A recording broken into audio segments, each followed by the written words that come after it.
Cohasset, and welcome to a special edition of Our Town. I'm Pat Martin, today without my co-host Mark DiGiacomo at Cohasset Town Hall, where we hope to take a tour of the building and show you some of the things that are being considered for an upcoming article, as well as a project to renovate both the town hall, the old town hall, and possibly the newer section of town hall built in 1857. With us today will be some gentlemen that will be able to tell us all about the things that need to be considered and show us some of the conditions of the building that need to be corrected. So let's go meet them. So let's go on in, Don, and meet the two fellows that can tell us the most about the building.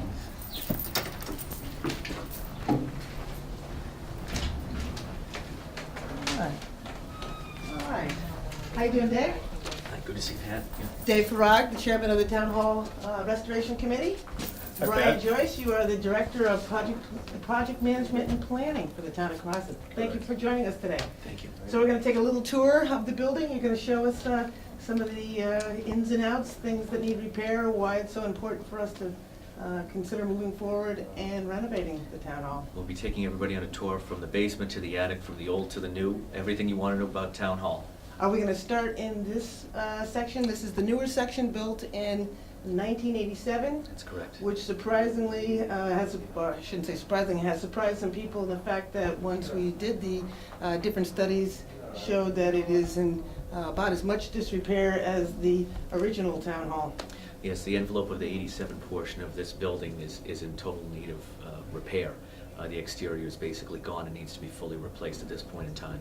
And I think a lot of folks that are going to be voting one way or another, either for the town articles coming up or the project itself, are going to be asking, how could that happen? How could a building that was built only less than 30 years ago be in such bad shape?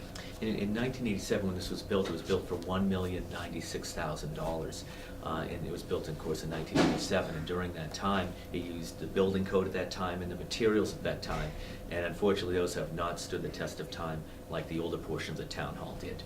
So, Brian, what do you see as some of the big, the structural issues, or they talk a lot about the building envelope having problems? What does that mean? So the envelope would be the sheathing around this building and the other building. The clapboards, basically there's no space between the sheathing and the clapboards, and that lack of airspace leads to there's moisture buildup and rot throughout the clapboards. Then the trim around all of the windows, it's a poor flashing detail. Water is able to weep in there, and there's a lot of rot around each of the windows. We'll show you in a few minutes. I suppose we'll talk about the meeting room downstairs. I, for one, have a terrible allergy problem to mold and mildew and hate meeting down there. It just seems like it smells of mildew and moisture behind the walls. Right, so we've had mold remediation in the basement area, the vaults, and in that area a couple of times in the past few years. So it is an issue with water intrusion and rot and mold and mildew. All right, well, let's go take a look. All right, so we're standing here with the antiquated electrical system, which you can see just by looking at is something that I've never seen before, full of fuses and whatnot. Why don't you tell us, Brian, a little bit more about what makes this so old-fashioned and why it needs to be replaced? Right, you can see by looking at it. So what we're standing in is the basement of the 1857 part of Town Hall. The one major renovation during Town Hall's history was in 1928 when they flipped the auditorium from the second floor down to the first floor. And during that time, or shortly thereafter, this electrical panel went in. A lot of the wiring throughout the walls are the old knob and tube wiring. The fuses are these, screw-in glass fuses with a fusible link in there. A lot of times, if my air conditioner, my window unit that's been cut through the wall, my office goes on, and Mary or someone in the other room turns on a fan, we'll blow a fuse. We have to come down and take a look and see which one is blown and replace it. And a lot of times, I think we only have a couple of spares here. These are hard to come by, and this is a 15 amp fuse. Here's here's a 20, and you don't want to put a 20 in a 15 amp fuse. You could cause a fire that way. So it's been challenging.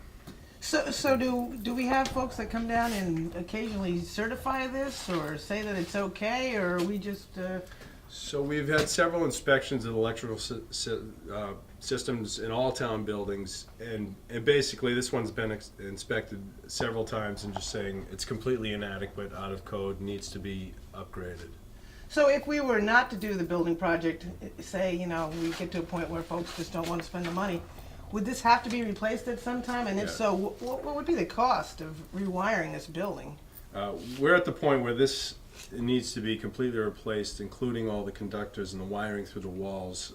The old knob and tube needs to go away. A lot of times when they did electrical work throughout the building, they would just snip a wire and leave it in place, and you'll see that as we go through later, where it'd just be a wire hanging off. So it's an entire electric rehab of this structure. Cost-wise, we're still getting the estimates together on that.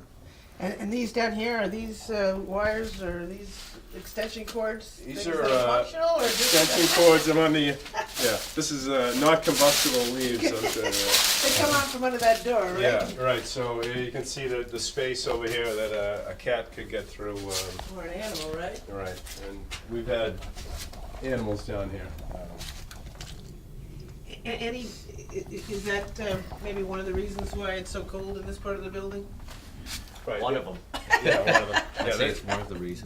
There are several holes in this building, and there's infiltration, exfiltration, depending on the season, throughout the building. You'll see open flues and windows that are broken. Obviously, we got about 4 inches underneath there and 2 on top, so it's prevalent. You can feel the breeze now. All right, well let's look at this space over here. I mean, if you take a pan. Don, you'll see that most of this space currently is used by the drama club for their staging and productions. I don't know if we want to go into the boiler room over here. It's kind of a spooky spot. You can see from here before we go to the boiler room where the window is behind you, or was a window. Oh, right. It's just held up with boards, and you can see right through to the Second Congregational Church. And again, that's where more where the cool and the heat goes in and out on a daily basis. These boilers are one of the newer things in Town Hall, but they're still over 10 years old, but they're connected to the old system, and the boilers are in decent shape. It's really the heating system, the hot water supply and return lines, and the thermostatic controls to all the offices that don't work. So we have decent boilers, but the delivery system is completely inadequate. And you can see over here again, there's another open. Well, it's just a louver for combustion air, but it's not damper actuated. It's just open, 24/7, 365. We have a nice hole up in here. This is for shutting the door.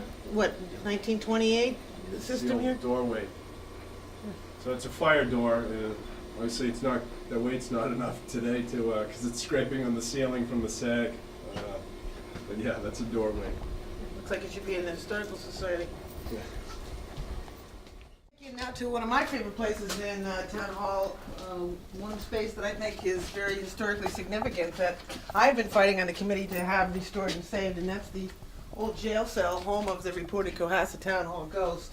But I think it's something that definitely captures the time period of 1857 and makes you think about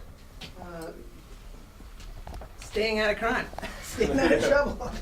Yeah, this is the original jails from around 1869, and they were one of the original jails in the town, and what they were used for was primarily, at that time in town, if there was vagrants or people coming through the town, that was one of the major crimes that happened, was just sort of passers-by, with nowhere else to go. And so vagrancy was a crime, and that's what they would at least store them for the night, so they wouldn't be sleeping on town common.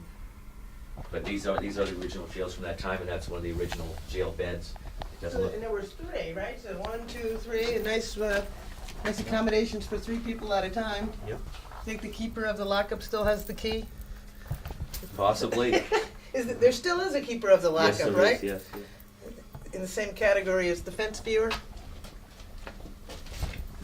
think this is really interesting. Another thing to note is you see the floor is wet in here pretty much all the time, just from infiltration from groundwater and runoff that comes in through the foundation wall.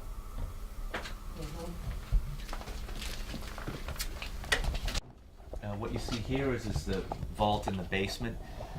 These vaults are 3 stories of them stacked on each other. You have this one here in the basement, first floor and second floor.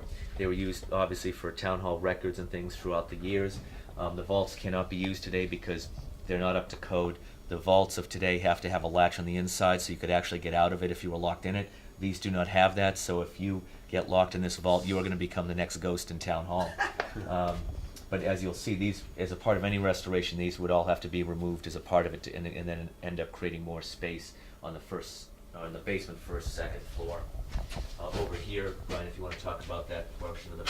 Right. So the 6 years ago or so, there was a leak in the heating pipe that's underneath the front lobby area of the auditorium, and because of asbestos in there, it hasn't been fixed. You can see it says hazardous material. Those are not radioactive signs. Those are just from the BIM survey. That was part of the 3D modeling, and they used these targets, any that are left up around Town Hall. It's how they tied spaces together in 3 dimension. They actually shot the lines. They used that to focus the camera to create the lines to do the inner survey. So that BIM modeling we now have, and that can be used in any restoration or design process. And you'll see these all over the old town hall and even part of the new town hall, the 1987 portion. I like this part of this foundation shows the old style of putting the rocks in place. I think that's pretty Yeah, remarkable. the foundation and the actual structure of the old town hall is in pretty decent shape. We've had 2 structural studies done, and it is solid. It just suffers from the windows and the leakages and the lack of insulation, and then of course the systems, because when this hall was originally built, the light bulb wasn't even around at that time, around 1857. So, there wasn't, electricity got put into this building as time went on, and therefore it hasn't kept up with time. But the actual foundation where it sits, and as we go into the ceiling later on, you'll see the beams that actually hold the town hall together, and it's in good structural shape. It just needs some help on the other things in the town. I was told, or under the impression when we did the original ghost tour, that this was like an animal stall at one point, that they would bring animals down here off the green or the common sometimes. Kind of looks like it, unless it was an early office space. Got this old door. Interesting. Sure. I'm rolling. So we're down in the costuming or the dressing room area that's behind the stage, part of the 1928 edition, and still is used today by the Cohasset Drama Club, which obviously could use some help. Why don't you tell us, Dave, what's Certainly. planned for here? The dressing rooms behind the stage here are primarily used for the theater. Throughout the years, from 1928 on, you had the South Shore Players and you had the Cohasset Dramatic Club at the time. Again, one of the most famous alumni of that time was Humphrey Bogart, who did use these dressing rooms and did act here and live around here during the time he was here in Cohasset for that summer, before he became a big star of screen and movies. But as you can see, the dressing rooms, you've got piping, you've got issues with the floor. The one thing that should be noticed about the floor is that it's right on top of the dirt. There's no real foundation below that, which causes problems with how it sits here. And we'll go and show you a more dramatic photo of that. You want to do that? Sure. I'll. Yeah, the beautiful bathrooms, bathroom accommodations. Oh my God. Needs to use the toilet. Wow. So as David mentioned, this is founded right over the dirt, so there's a lot of moisture coming up through the floorboards, and you can see it's bowed in several areas, and this is completely rotted out. Obviously unusable. Right here, we're at the door of the dressing rooms to the Second Congregational Church to orient you.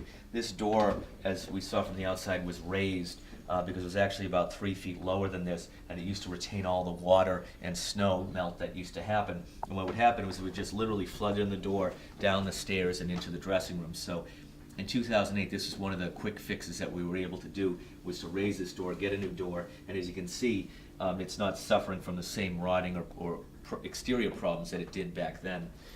You got this though. What's going on? That over is there? the inside. You've got some rot coming from different places here. Up here, so this looks like a normal egress door, but, you know, if we open it, obviously you don't want to go this way if the fire happens. It's been blocked off through the years with different construction of the stage and other things. Well, it also allows too, from what I understand, if they're doing any kind of, I don't know, magical things Yeah, if they that you pop can, up through the stage, yeah, yeah, they would mhm. go maybe. There's a trap. through I'm here. sorry. There's a trap door up underneath there, so that you can come up underneath. That would the make stage. sense. All right, so we're backstage of the famous Cohasset stage. I'd like to also point out too that one of the more significant historical things that occurred here was Thornton Wilder debuted his famous play Our Town here before he brought it to Boston to debut. That's why our television show is called Our Town. Oh, yes, of course. And here on the stage, you can see the rigging and the lighting that is done. It's all, there's a mix of old and new. It needs to be updated. When you get all the way up to the top, you can see over here, there's the original seal. That was done back in the day. There's some other ornateness, that is still remnants of the old town hall. The windows, which are covered with the black cloth up there, those were all restored as part of the restoration in 2008. They were all taken out and fully restored as well. And then you've got your rope and rigging here over to the right, which is for the stage. Any part of the restoration of the old town hall, the stage would have to get restored, and all the riggings and everything else. Cohasset Drama Club will be helping out with that as well. Another thing to note here is this older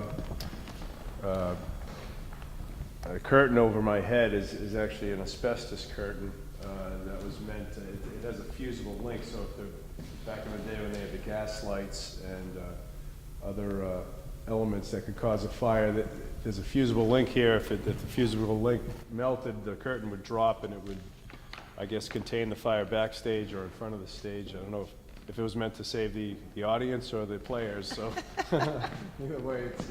How effective do you think that would be today?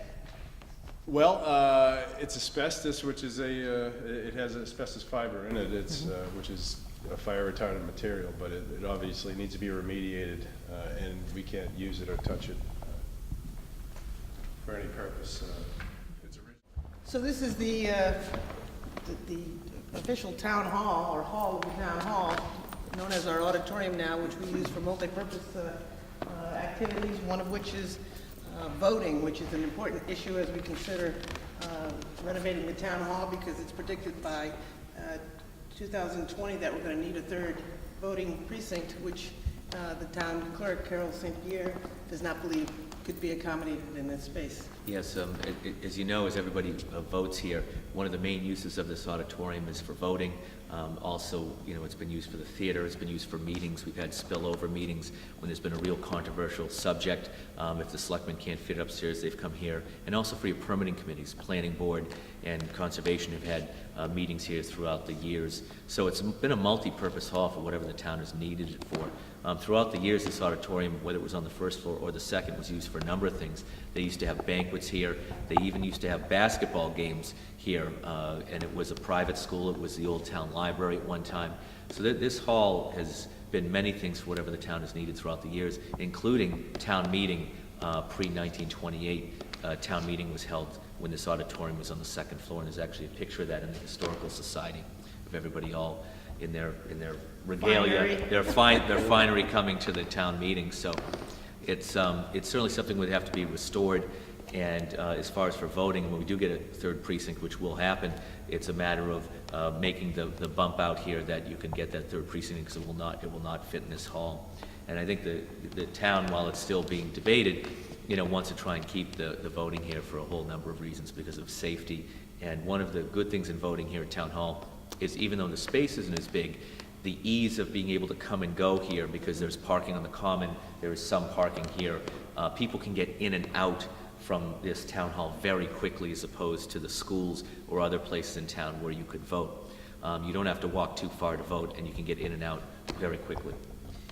Talk about the comfort level of having a meeting in here in the wintertime, Dave. I know you and I and Brian were recently before the CPC on a cold night. Yes, we came in front of CPC, and in the winter, the temperature in here drops to below 50 degrees. When we came to one of the meetings for CPC, everybody had their overcoats on, and even with the lights on, nobody could see what they were reading because the lighting is inadequate for the hall as well. So everything needs to be looked at in the hall. As we said before, the windows that you see here, all four windows, these are all the 1857 original windows from the original town hall, and they were all fully restored. They were pulled out, reglazed. All the systems in them to open and shut them with the weights and the pulleys were redone. And so these were fully restored and put back into place. However, when you get to the walls of the old town hall, there is no insulation between the outside and the inside, and that's what it really suffers from, is the lack of insulation. It was pointed out before of the heating system. This is the heating system that blows the heat up, but unfortunately it's not big enough for this area. And then also, we have no cooling system. We have just AC units that end up being put in here to try and keep the hall cool. So your heating, you want to come up, and your cooling, you want to come from the top down. Right, so the radiators are the only heat source in this space, and it's obviously too small for this size space. During the summer programs, they need to bring in portable air conditioning units and blow cold air in here, and because of our inadequate power system, they need to bring in generators as well to power those portable AC units. What you have here in the beginning of the town hall when you come through is this is all of our veterans who ended up passing while they were in service to the country. This was put here as a memorial by a town meeting vote and would be put into any restoration of the old town hall. As you can see, it also goes over here to the side with our World War I veterans as well. And you recognize many of the Cohasset names. There are some of the families that are still in town today. It's quite an honor for the families and everyone to remember them for what they did for this country. And again, that will be put into any restoration of the old town hall. Go right ahead. Go ahead. What you'll see in here is this is the vault on the first floor of the town hall. In the basement was the first vault. This is one of the first floor, and there's one above it on the second floor. They're all stacked upon each other. And so, as we said before, there is no inside pulley to get out of this vault. If you get in here, you are not getting out. What you'll see in here is that it was used for town records during the day. You can see how the vaults were set up, kind of like the ways the bank used them. You had plans, different checks or things could be put in the side as well. But again, with any renovation or restoration, these would have to be physically removed, and they would be created for new space, and you could use the space for whatever else you needed. The vault is now filled with recreational equipment. Goes to show also too the need for additional storage space for our departments and some of our equipment. And if you look up top, you'll see the ceiling of where some of the rot is happening on the inside of Town Hall, and there has to be more restoration done. All right, so we're standing now in what is considered the official front doors for the old Cohasset Town Hall section. This is the section that was added in 79. And when that was added, we also were adding the stage and the dressing rooms at that time, Dave?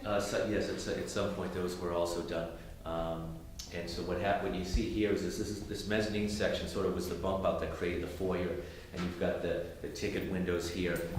Brian can show you these are where the town hall voting machines are housed at this point in time. And behind us is where the ticket window is now, and refreshments, and the drama club uses this, and you can see all the different plays that they've done through the years there as well. One of the things you'll also notice, which you probably can't see on TV, is that there's a marketable temperature difference between the hall and here, because there is no heat on this mezzanine level, and of course it's closer to the doors in which there's seepage of the cold air coming in. Now these are, the voting machines have to be locked, correct? So they can't just be put in any space, Right. They have to go into a, Yeah, as Pat mentioned, noticing the department equipment in the old vault. These are the voting booths for the town clerk, and you can see the need for storage. Just try to cram them in this front closet area. And finally, here in the mezzanine, if you go look at the ceilings, you can see the paint situation. That if you go here to vote, you'll be lucky if you don't get some paint chips on your head by the time you leave.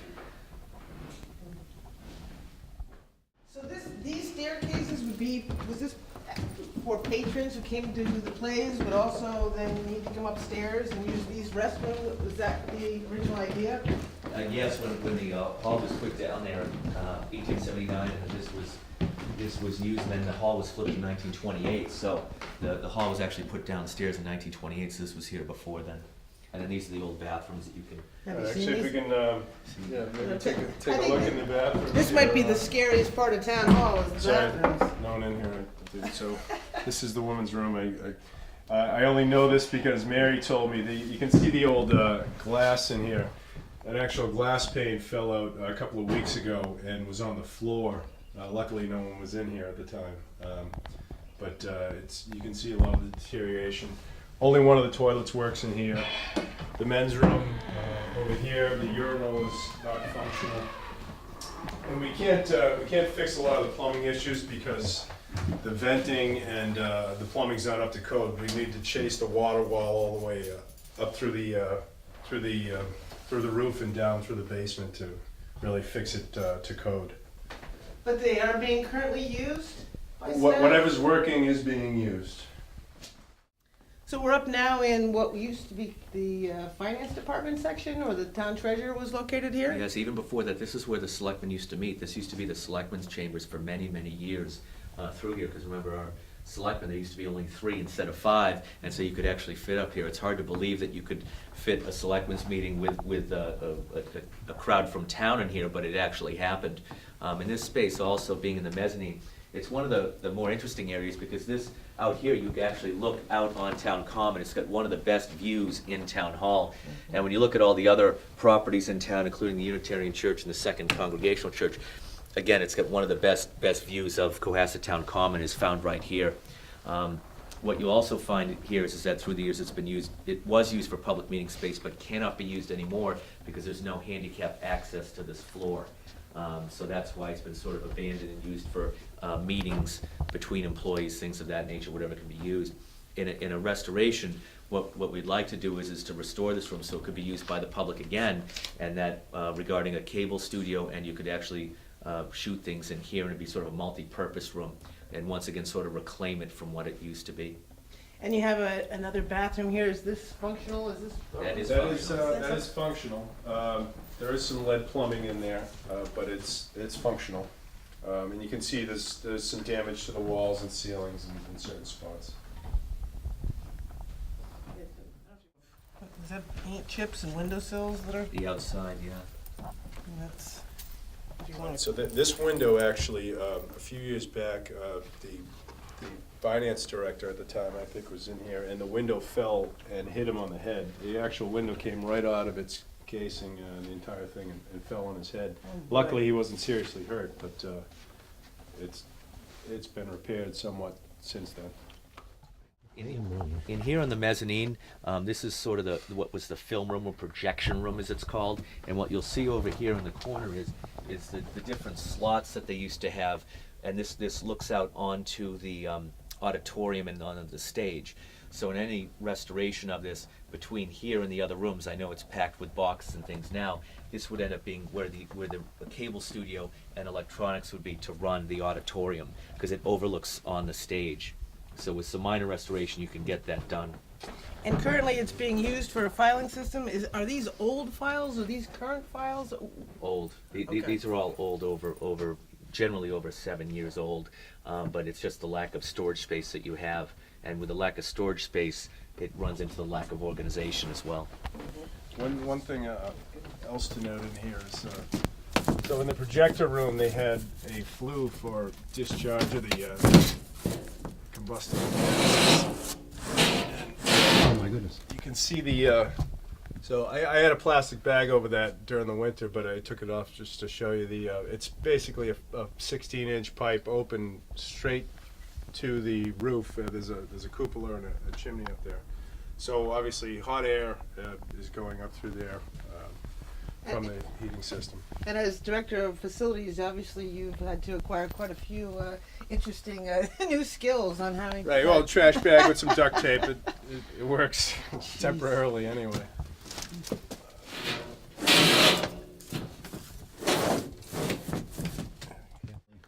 Yeah, when I turn it on, it's got this little. So, oh, I got it. Here in the mezzanine, what we're in the back of the projection room, this is the third vault that we talked about. You had the basement, first floor, and this is the second floor vault.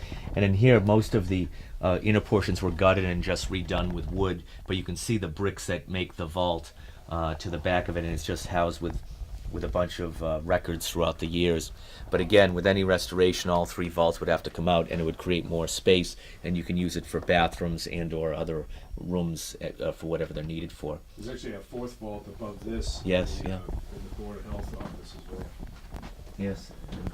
So just to show you the fourth and final vault, it's in the Board of Health office there. And they use it for filing storage, but it's again it's pretty much unusable space on all four footprints of the vault. Any rehab, we would take out the vault and use that space for bathrooms or elevator. Up here in the Board of Health room, which goes up to the attic of the mezzanine, this door here is the famous door that was captured on television, which opened and shut on its own by the... When the Anfield Paranormal Society came in and did the first paranormal investigation here at the town hall in 2007, that was my first experience with the building. I had never been in there before. I came and filmed to just kind of show the space before we brought the team in. And we were all over this building. And this door actually opened and shut on its own. On its own. It actually shut just like that on film. And as you can see, when you put the door open, you know, if you open the door, it doesn't go anywhere. And then That was a big deal, I'm telling you, in the paranormal world. and we will head upstairs to the attic.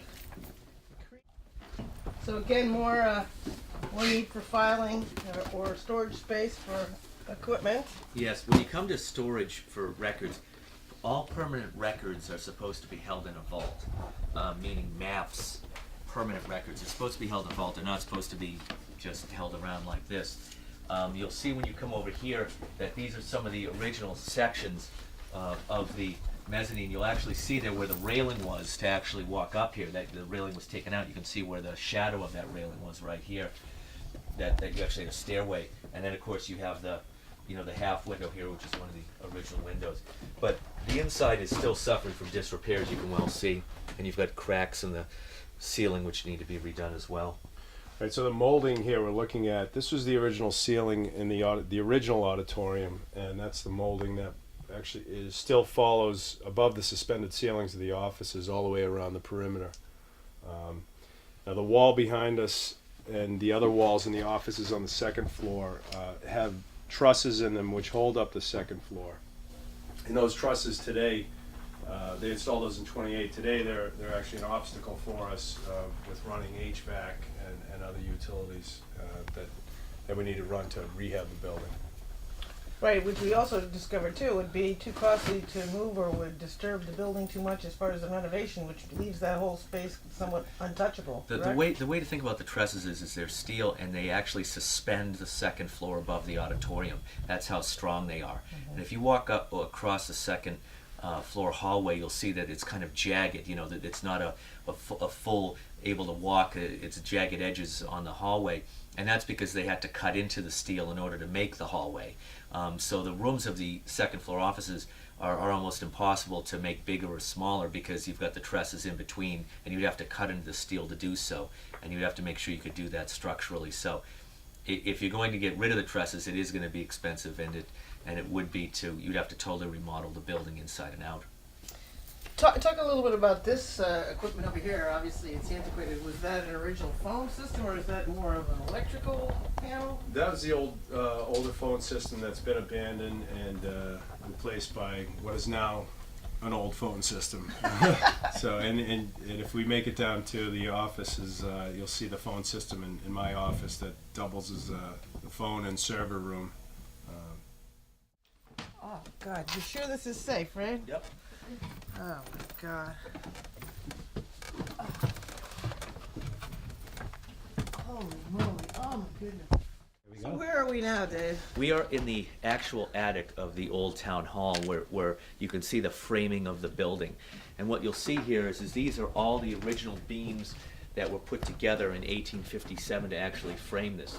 So these are all the original beams from 1857 that you can see here. And as we said before, the physical structure of the old town hall is really good. The framing was done well, you know, by all of our ancestors and forefathers and foremothers. I mean, it's quite a architectural study, and it's still standing here today. What the town hall really suffers from, the old portion, is the systems, the insulation, the things that technology brought that they didn't have in 1857. They did know how to frame things in 1857, but you didn't have the heat and the cooling systems and the electricity that there were, and that's why it suffers from that. And when you go out here to the front, you'll see that this is where the mezzanine is, and you can actually see some of the overhang of the old that was here, and they just built over it. And then this is the cutoff of where the flagpole was, right here. So that was originally outside the building, that flagpole? Yes, like this was all outside the building, and then it was just encased during 1879. Right, so that's the original copper roof, and when they added about 6 or 7 feet for stairs on either side for egress, they just framed a gable roof over this and added the stairs. And so if you look, I brought this up at our, I don't know if you can get it, on the town crest. You know, town hall is at the top there. Right there. Right there with the flag, and this is the flagpole that actually the flag was on. You see a lot of the wiring throughout the building has been cut off like this. So another thing I want to show you here is knob and tube. So this is an example of knob and tube. Those knobs are basically knobs that, they're ceramic knobs that hang off the walls, and then the tubes would be a tube that goes through the studs, and that's why you get knob and tube. They were kind of non-conductive pieces of ceramic that they would run the wires on. So explain this to me again. I'm just trying to think about the different reconfigurations. So this was always attic space. This was not used. Just had the systems in here because they were a great place to keep them. But this, the staircases, you could come up above this, or no? No, they would go up to the second floor auditorium. Okay. And that is basically the roof over those staircases that were. Okay. Like it was basically a wing on either side of the original foyer. 6 or 7 feet they added to the edges, and they to cover that with a roof, they just put a gable over the existing roof. And as you see here, as you look around the room, you will see between the boards that there is insulation. This is the only insulation that is found in the old town hall, and it's just put up on top of it. And as you can see, it's in portions of places and been dug out in others. It's not effective into keeping heat into the old town hall. There is no insulation on the sides in between the walls, but this was obviously blown in at some portion, you know, in the future when the boards were relaid above it.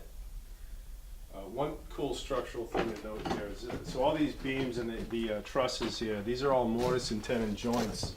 So they carved out a recess, and then the beam come in, and then they have these wooden dowels that connect them. So it's really neat workmanship. You see them on all the structural members on these old wooden trusses. The addition behind the stage, which was the late 1800s, and there's an older HVAC system that, because of the addition, is not usable. It's abandoned in place. Right, everything is in good structural condition. The roof needs, obviously, the exterior shingles need to be replaced on both buildings, but the bones of the building, as David said, are good. One thing to note here, this is that flue from the projector room that I was talking about that just goes straight up the roof, and so as David's mentioned, many times we've been heating the common, and this is one of the heaters. So, so explain this to me again. I'm just trying to think about the different reconfigurations. So this was always attic space. This was not used. Just had the systems in here because they were a great place to keep them. But this was obviously blown in at some portion, you know, in the future when the boards were relaid above it. And as you see here, it's So this is what you have to go through, Brian, when you come up here, this. I try not to come up here too I often. can see why. But yeah, these symbols here, as I mentioned, in the basement, these are what, when we did the BIM study, it's a laser survey, and the instrument goes around 360 degrees. And to tie this space down to the space below, they use these targets, and that's how they tie the spaces in a 3D model program. It's called BIM. So this goes to show some of the beautiful architectural spaces that include the windows, but now what's this? Is this an old-fashioned screen? Yeah, well, some of the screens and the bars you can see behind it that were put on, we're in the Board of Health room now, but in the Concom office and some of the other offices, what happens is that the windows, because of the way that everything's suspended, is they're basically walking level. And what happened in the Conservation Commission office a number of years ago, when it was back in the 80s, was that they had a child actually come around and almost run, when the window was open, there was nothing, even a screen to stop them. So we had a child come running around, and the child almost fell through. So after that, they put bars in most of the windows, so if they do open, nobody will fall through. But that's one of the main safety hazards. But the windows themselves have been good, and most have been restored at this point in time. Imagine that, a kid falling out of the building. Yeah. Yeah, and then those bars, by today's code, are not tight enough. No. If it was a railing, you need 5 inch, no opening more than 5 inches. So what you'll see here is in the hallway from the old portion of Town Hall, we're here on the second floor.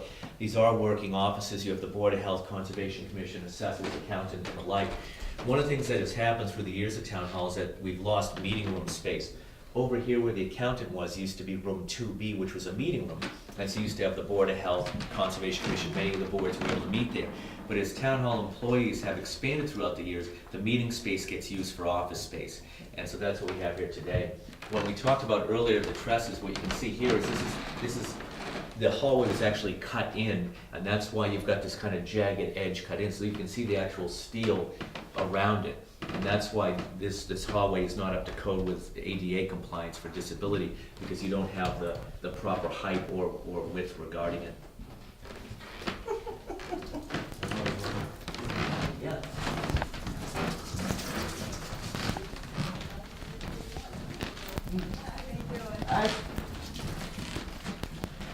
So this is your office, right, Brian? Right, so this is, you had mentioned the phone system, so this is project management office as well as the server room and the phone system. And you can feel that it's a little bit warm in here. Normally we have the air conditioning unit going 365 days a year, but in the past month we've had really pleasant noise and not too much. After a while you get used to it, and it's kind of soothing. I'm sure. Right, there is a lot of different nooks and crannies in this building.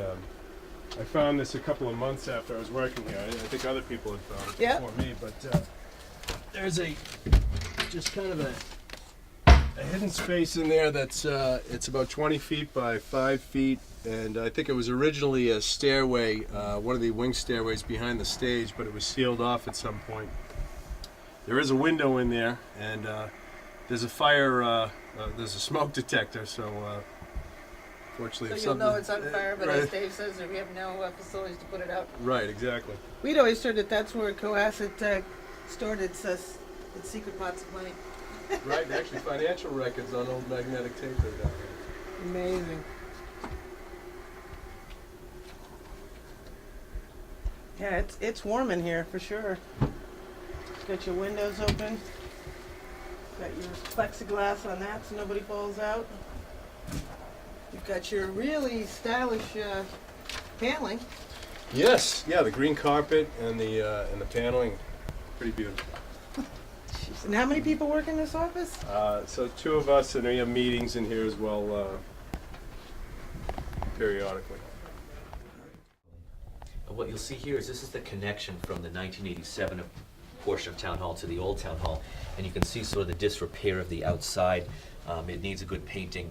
You know, some of the boards would have to be replaced and the like. Even though some of the windows were replaced, you can see from the side here on the second floor, It's the disrepair, and you can see way down the end there's a bird living in part of the old portion of the town hall.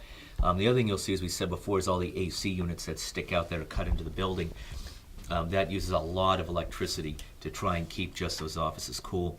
The big problem in between the connection of this building, when you look at from 1987 to now, is that when you connect it, the auditorium floor and the second floor, it doesn't match up to the 87 portion of the building. So in the 1987 portion, which we're going into now, it's actually a 3-floor building, but there's only 2 floors in it. And that's one of the big problems when you try and connect it to the old portion, you end up losing a floor because of it. When was the last time the building was painted? When the towers got hit, so 2001. 2001. So the paint doesn't even last? No, so the paint actually lasted longer on the old portion. The new portion, because of the lack of an airspace between the sheathing and the clapboards, it only holds paint for about 3 to 5 years, and there's a lot of rot on the 1987 newer portion, which is why during a rehab, the building envelope study showed that we need to strip the sheathing off both old and new, and resheathe both sections. So an issue like that shows that the renovation could save money down the long run that should be considered. Right, exactly, yeah. So any renovation done is going to be constructed to today's methods and codes. In 1987, the flashing detail you see around the windows, when we go around the exterior, you'll see there's a lot of rot and trim, and it was poor flashing detail that led to that. I just want to point out this is one of the few remaining meeting spaces that are available in the town hall, particularly ones that are warm. This is right outside the selectman's office, which makes it problematic that if you're meeting here while the selectmen are meeting, it causes some background noise for their television recording. You have to keep your voices down and whisper at the meeting. That's right, you gotta keep it really quiet. We're on the stairwell of the 1987 portion of Town Hall, and what you'll see is if you've ever come up to pay a tax bill or go to the selectman's office, you'll say, geez, that's a lot of steps to get up there. What you'll notice is it's an extra 7 feet from the first floor to the second floor because of the connection between the buildings. So there's actually more stairs here than you would have from a normal first floor to second floor. And there's another 10 feet in the attic. So as I said before, in 1987, the town paid for a 3-floor building and only got 2 floors out of it because of the connection between the buildings. How about this, do you want to make any point about this? Well, so the roofing on the 1987 portion, it needs to be, the sheathing and the roof are beyond the useful life. And even though it's only been That's 1987. So there's been some water infiltration through some of the windows and through the roof. What we wanted to show you here was we're here on the first floor between the connection between the old town hall right here to the auditorium into the new town hall, the 87 portion. And what you see here is that you've got that connection space, and they try to connect floor to floor, and that's why you lose so much space. And if you look here also in this transitional space, it's just basically a hallway that goes back down here, and you lose a lot of space trying to connect the two. And then outside you can see there's the bulkhead that we were down in the basement of where it comes out from there. Is this where, Pat, you suspect the animals came in? Well, I had heard that, back when I did the research for the ghost hunt, that animals were stored in the town hall. The common was very commonly used as a grazing spot for animals. People would bring them down here, and apparently some folks got to store their animals down in the basement. One other thing to note here on the, this section, 1987 is a sprinkled, there's a sprinkler system, fire suppression system on this side. This side had the old town hall with the big wood members has no sprinkler system, and this door you see over my head is basically a door that will drop. It has a fusible link, which is a piece of metal that will melt, and it'll just drop like a guillotine. And the intent, I think, was to keep the fire on that side, but if that went up in flame, it would take both buildings and potentially other ones close by. How nervous are you about the fire? I mean, I think about how so many people's hearts were crushed at the small antique shop burned down at the west corner. I can only imagine the devastation to the Cohasset psyche if this were to burn. I mean, how big is the risk? I think it's a significant risk. If you saw the electrical panel, how antiquated that is, and how antiquated the conduits through the walls are, one spark and this is going to go up. And I made a joke of it, but I have thought about which window I'm going to jump out of, if something happens on the second floor. And so it is a big risk, and whether we do something with the building or not, that needs to be addressed. So you're talking about whether you do something or not, we would probably need to sprinkle the building? Right, correct. Sprinkle the building, new electrical, new plumbing. And what do you think that would cost? Well, we're talking $1 to $2 million, probably over $2 million just to fix this side. Which I think makes a good point. It's like putting, a Band-Aid where a tourniquet needs to go. I mean, you're going to invest in systems that you have to put in place to save the building from a fire hazard or ADA or different compliance issues. The whole, what the committee tried to do in 2007 and then the new feasibility in 2013 and 14 that we're bringing forth as selectmen was to try and look at it comprehensively and try and take it on comprehensively and do it once and for all. Because the problem is when you start to piecemeal it, everything that we've gone through today, that's what you're seeing. Is you're seeing everything was sort of piecemealed and not done correctly. And what it does is it compounds the problem instead of eliminating the problem. So if you do it, if you give it the once over, you can get the systems in correctly and they'll actually be effective. Because as you saw in the basement, we have new boilers, but if you're plugging them in to a place that has no insulation, then you're losing all that money going out the window, literally out the window. So Seems penny wise and pound foolish. that's correct. Well, I don't know if you want to bypass the stairs and that 7-foot climb, we could always use the elevator. I'm not sure I, for one, would want to take a chance in going in the elevator. I think you know the story that still haunts Cohasset about what happened. Yes, one of the patrons when the town hall first opened back in the 80s was trapped in this elevator for a whole weekend. A long weekend. A long weekend, and then they was opened up on Tuesday and they were able to come out. But I can say that a lot of people who are seniors to this day don't use that elevator, and that's why people walk up and down the stairs from the first floor to second floor to pay their bills, because they will not use this elevator. It's also fun too. I know it adds to the rumor that the town hall is haunted because you could be standing here and the door just sometimes just opens by itself and nobody's there. There you go.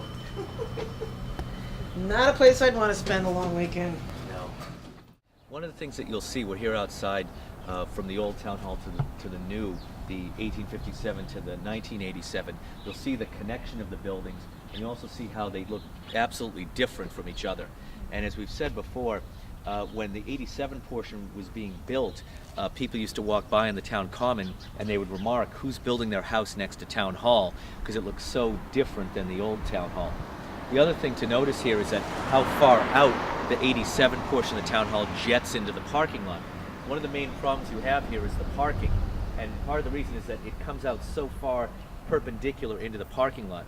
We were in one of the plans that we have to restore and renovate this 87 portion of the town hall. It's to get it more compact and get it going front to back instead of side to side, which will open up approximately 15 to 20 more parking spots for the town common. Okay. So I don't know if we'll catch it on film, but this louver that you see above the window seems to be a favorite spot for birds to come in and out. And they built a nest between the floors, the first floor auditorium and the second floor where the bathroom window is. It's like they're going to lose something up here. Yeah, the More whole exterior. exterior of the old town hall needs help and assistance. You can see the paint's peeling. You can also see that again, the stairway, even from the side door, there's no handicap access. And one of the things with any restoration is you can actually raise the grade of the ground that we see right here ever so slightly. Looks like it's locked. And you can do it in a way that it can actually connect into the old town hall. So you won't need a physical ramp. The grade can just be brought up and it can connect into a ramp. All right, so we've been through the building inside and out into the underbelly and the dark crawl spaces and back outside to really show you what looks like the main problem that the building exterior on the 1987 edition is the biggest problem.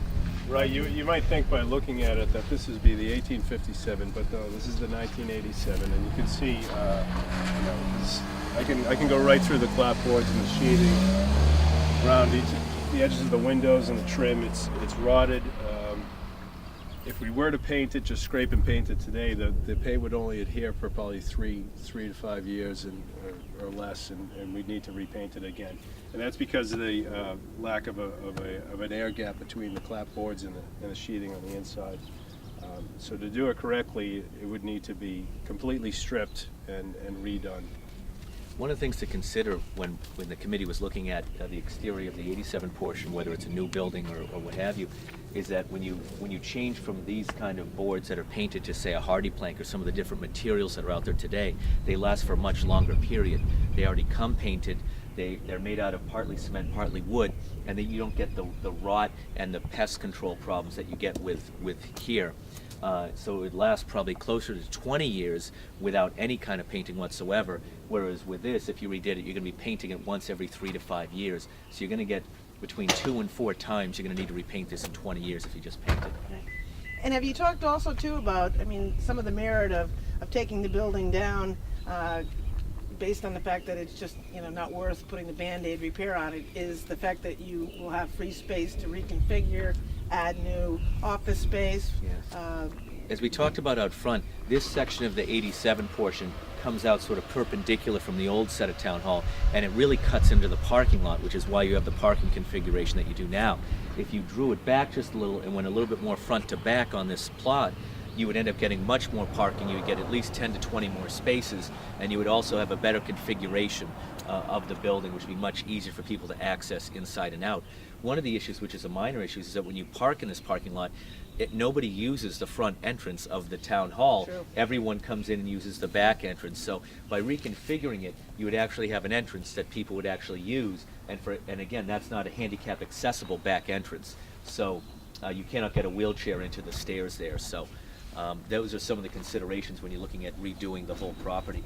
And finally, when you look at the 87 portion, the way it clicks into the old town hall, as we said before, the biggest problem is the way of when you connect the floors together, you lose a lot of space and you lose a third floor on this building.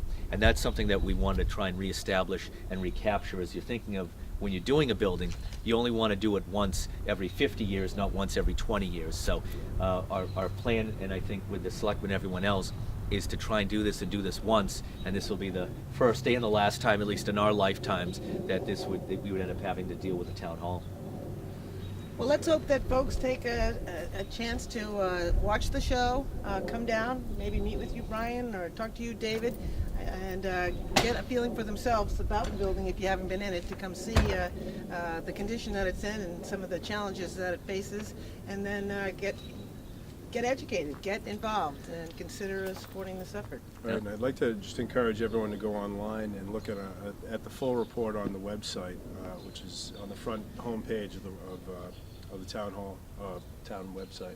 And will there be any presentations? Will you be doing more stuff on town meeting floor at the upcoming town meeting? Most likely there will be a presentation on town meeting floor with our findings. The report is on the website, as Brian said. It's 247 pages. It includes not only the exterior report of this building, but there's also the electrical, structural, building code.